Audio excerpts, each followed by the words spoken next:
If you want a subscription form on your website where a user comes and enter their name and email address and subscribe, and you don't want the page to be refreshed, so the subscription will be done behind the scene on the page and via the Ajax, and these values will be sent into MySQL database and you will get a notification via email.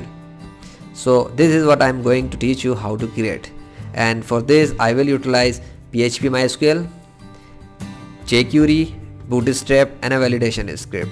All this is very simple and easy, and you will learn in a very fast track. So take this course and level up yourself within 40 minutes by creating a newsletter subscribe form in PHP, MySQL and Ajax. I see you in course. Good luck.